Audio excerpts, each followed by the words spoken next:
Quand Rabbi Nachman te dit que c'est la dernière Neshama à avoir reçu Moshe Rabbeinu, alors ça veut dire que le kéver de Rabbi Nachman, c'est la Neshama de Moshe. Pourquoi on ne sait pas où Moshe est enterré? Parce que sa Neshama est la Ouman.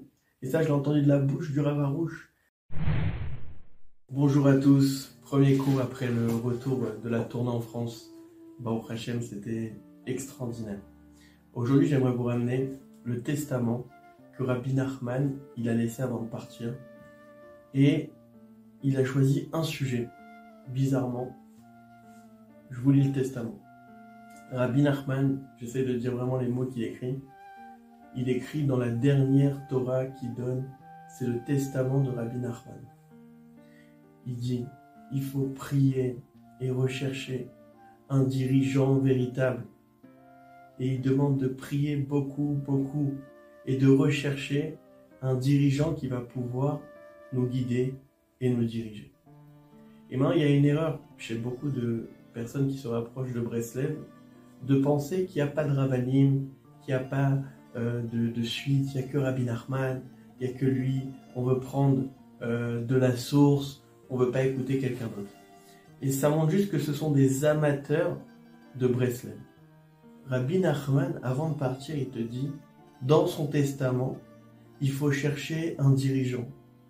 Pourquoi Rabbi Nachman te dit de chercher et de prier pour trouver un dirigeant si c'est lui le dirigeant? En fait, c'est ça le problème, c'est que Rabbi Nachman, c'est le tzaddik qui est Sadolam. On sait que la Neshama de Moshe Rabbeinu, elle est revenue 5 fois sur terre. La première, c'est Moshe Rabbeinu. La deuxième, c'est Rabbi Shimon Bar Yochai. La troisième, c'est le Harizal. La quatrième, c'est le Baal Shem Tov. Et la cinquième, c'est Rabbi Nachman. Et Rabbi Nachman, il a dit, je suis le dernier qui va avoir la Neshama de Moshe Rabbeinu. Et d'ailleurs, c'est pourquoi on va tout le temps à Ouman Rosh Hashanah. Pourquoi, à ce point, Rabbi Nachman, il a appuyé sur Ouman? Pourquoi les Breslev sont autant fous de Ouman? Parce qu'en fait, quand Rabbi Nachman il dit que c'est la dernière Neshama à avoir reçu Moshe Rabbeinu, alors ça veut dire que le kéver de Rabbi Nachman, c'est la Neshama de Moshe. Pourquoi on ne sait pas où Moshe est enterré? Parce que sa Neshama est la Ouman. Et ça, je l'ai entendu de la bouche du Rav Arush il y a 2 ans à Ouman à Rosh Hashanah. Pourquoi ensuite? Parce que la Neshama de Moshe Rabbeinu est là-bas. Donc oui, Rabbi Nachman, c'est le tzaddik Yesodolam, et il a dit cette Neshama, elle ne reviendra plus. Et c'est moi, le dernier, j'ai terminé et je terminerai. Mais malgré tout, quand Rabbi Nachman il est parti, Rabbi Nathan a été un dirigeant. C'est d'ailleurs lui qui a instauré de venir à Ouman Rosh Hashanah, même après la mort de Rabbi Nachman. Avant, c'était de son vivant. Personne ne savait qu'il y avait Ouman Rosh Hashanah à la mort de Rabbeinu. Mais Rabbi Nathan, il a instauré en tant que manig, puisque son Rabbeinu était parti, il a instauré Ouman Rosh Hashanah, même après la mort de Rabbeinu. Et après Rabbi Nathan, c'est écrit que c'était Rabbi Avraham ben Rabbi Nachman, celui qui a écrit les Tzad Mevorarot. Et ainsi de suite, il y a toujours un manig, il y a toujours un représentant. Et en fait, c'est pas un représentant, parce que les gens, ils ont peur d'utiliser ce mot, parce qu'ils ont peur du kavod de Rabbeinu. Mais le kavod de Rabbeinu, c'est de se rapprocher de l'élève le plus grand de la génération. C'est ça quand on dit qu'il y a un manig. C'est pas qu'il remplace Rabbi Nachman, c'est que Rabbeinu, il veut qu'on se rapproche de l'élève le plus grand de la génération. Et pour ceux qui ne savent pas, le Rav Shalom Arush lui-même, il était le chauffeur de Rabbi Israël Dovedesser. C'est-à-dire que le Rav Arush lui-même, il recherchait le plus grand élève de Rabbeinu. Et aujourd'hui, Baruch Hashem, le Rav Arush, il ne veut pas voler la place de Rabbeinu Chaz V'Shalom. Au contraire, il ramène des gens à Ouman, des milliers. La personne qui aujourd'hui a ramené le plus de gens à Ouman, c'est le Rav Arush. Quelqu'un qui ose maintenant se moquer ou croire qu'il est plus fort que Rav Arush sur les Hanagot Breslev, qui a utilisé l'écoute Moran en long, en large, qui apprend des gens qui connaissent l'écoute Moran, qui apprend des vrais élèves de Rabbeinu, qui s'est attaché au tzadikim de Rabbeinu. Quelqu'un qui vient et qui dit oui, moi je connais mieux, moi je sais, moi je suis comme ci, moi je suis comme ça. Oui, tu ne connais rien à Breslev. Tu ne connais rien. Il y a des connexions à faire dans chaque Torah. Lisez un petit peu les livres du Rava, vous allez voir qu'il était dans la Torah 12, c'est comme ça, et Rabbeinu il parle dans la Torah 52 de ça, donc on relie les deux points. Il faut connaître, il faut connaître. Breslev, c'est pas une invention, Breslev, c'est pas un truc que tu as appris quelque chose et ça y est, tu en fais une règle. Non, c'est très très profond. Donc, quand tu auras lu au moins une fois l'Écoute Morin de long en large, tu pourras oser parler. Et Baruch Hashem, on a un tzaddik comme Rav Arush qui a écrit sur tous les sujets de la vie, la pensée de Rabbeinu, qui ramène toujours la hitbo des doutes.